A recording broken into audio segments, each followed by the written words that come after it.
Bem-vindo a mais uma videoaula de Matemática Simples. Na aula de hoje vamos fazer uma breve introdução sobre funções, começando por definir o que é uma função. Então, vamos aqui ao nosso resumo. Uma função é uma correspondência entre dois conjuntos.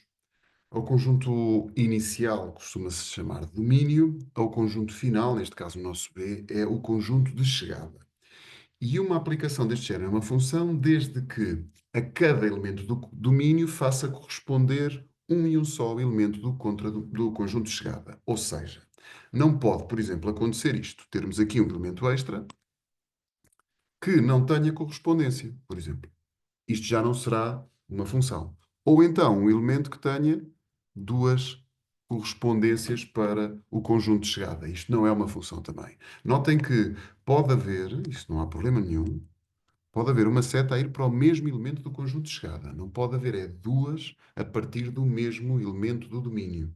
Não podemos ter duas setas, ou seja, no fundo, o que tem que acontecer sempre, independentemente do que acontece deste lado, só pode haver uma correspondência a sair deste lado dos elementos do domínio. Bom, ou os elementos do domínio costumam-se chamar objetos, ou os elementos deste lado têm correspondência, costumam-se chamar de imagens. E agora vamos apenas fazer aqui a distinção entre o conjunto de chegada e o contradomínio. Não são bem a mesma coisa. Portanto, o conjunto de chegada são todos os elementos deste conjunto B que está aqui, neste caso, nesta aplicação. Portanto, é o 5, o 6, o 7, o 8 e o 9. O contradomínio serão apenas os elementos do conjunto de chegada que tenham uma correspondência relativamente ao elemento do domínio. Ou seja, no fundo, serão todos menos o 9. O 9 é aqui um elemento que pertence ao conjunto de chegada, no entanto, não pertence ao contradomínio. E já agora, como é que se representa domínio e contradomínio? O domínio mete-se um D maiúsculo com o nome da nossa função, neste caso a nossa aplicação é a nossa função, a função f, ali um bocadinho em índice, e colocam-se aqui os nossos elementos. O contradomínio é praticamente igual, só que tem ali um linha, este símbolozinho aqui em cima do D.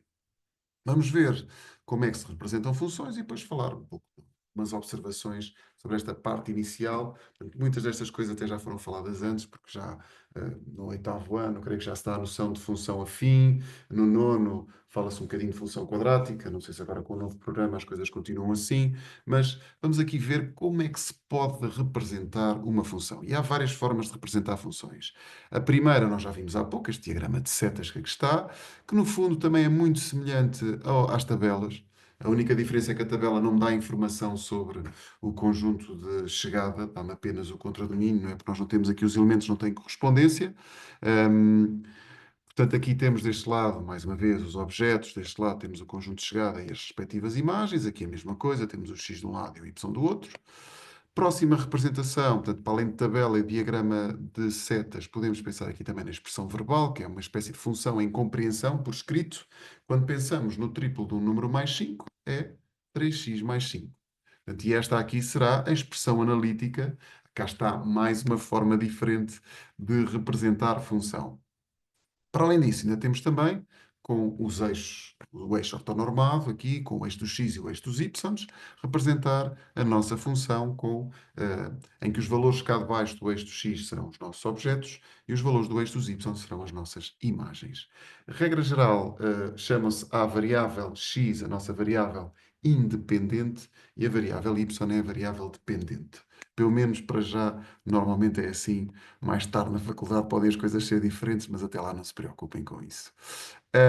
Queria só aqui fazer uma ligeira observação. Portanto, aqui, quando é que duas funções são iguais? Portanto, duas funções são iguais se tiverem exatamente o mesmo domínio e se as imagens dos seus pontos forem exatamente iguais para todos os pontos do domínio. Portanto, no fundo, uma função fica totalmente definida, uma função real, fica totalmente definida, variável real, se tivermos o domínio e a expressão analítica, ou seja, a correspondência, a expressão da correspondência dessa função. Só para vermos aqui um exemplo um bocadinho diferente. Portanto, eu tinha aqui um exemplo de funções ponto a ponto, como é que a gente calculava, mas eu gostava de vos falar um pouco sobre funções do género. Deixem-me cá mostrar-vos aqui este exemplozinho que aqui está. Portanto, já não estamos a pensar em funções definidas só em alguns pontos, mas já estamos a pensar em funções definidas num intervalo. E, aliás, a próxima aula vamos nos debruçar mais sobre este tipo de funções. Qual é a diferença, por exemplo, logo em termos do domínio desta função que aqui está? O domínio serão todos os valores reais todos os valores do x compreendidos entre este menos 4 e este 4. Neste caso, o domínio representa-se na forma de intervalo. Portanto, quando temos valores isolados, a chaveta costuma ser utilizada, quer para o domínio, quer para o domínio, para o contradomínio. Quando falamos neste tipo de funções, como esta que está aqui, este domínio desta função f, cujos pontos estão todos definidos dentro, entre menos 4 e 4, nós aqui utilizamos o intervalo. Já agora, se tivéssemos outro ramo aqui mais deste lado, podíamos ter que reunir com outro intervalo. Portanto, esta função está toda ligada, mas podia haver ali alguma ausência de algum valor, ou podia haver ali dois pedaços separados desta função. Finalmente, relativamente ao contradomínio, neste caso, o princípio é o mesmo. Nós temos o contradomínio definido em todos os valores compreendidos entre menos 2,5 e 2,5. Quer dizer que o contradomínio da minha função vai dentro deste intervalo. Só um truquezinho, ou alguns truques. Quando, por exemplo, quiserem testar quais é que são os valores do vosso domínio, o que vocês podem fazer é ir fazendo cortes verticais na vossa função e enquanto estiverem a cortar a vossa função, vocês estarão sempre dentro do domínio da função. E a mesma coisa para o contradomínio. Podemos pensar em que cortes horizontais é que nós podemos fazer à função até atingir todos os valores da mesma. E assim conseguimos, pá, acho eu, de maneira um bocadinho mais prática, saber se estamos, qual é o contradomínio, domínio de uma certa função.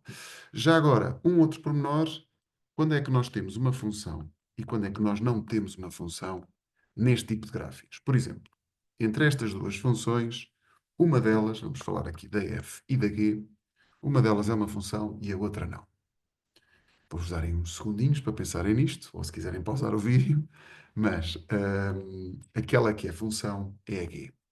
Porquê? Porque a cada objeto faz corresponder uma e uma só imagem. Ou seja, se eu fizesse retas verticais, aquelas que eu quisesse, eu só iria intersetar a função no máximo num ponto.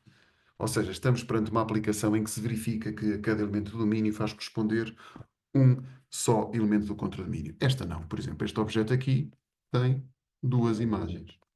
Não conseguimos, por exemplo, calcular a imagem da função neste ponto x0 que aqui está. Portanto, esta não é a função. Pá, basta que haja uma reta vertical que corta a função em mais do que um ponto, que não teremos uma função. Essa aplicação não será uma função.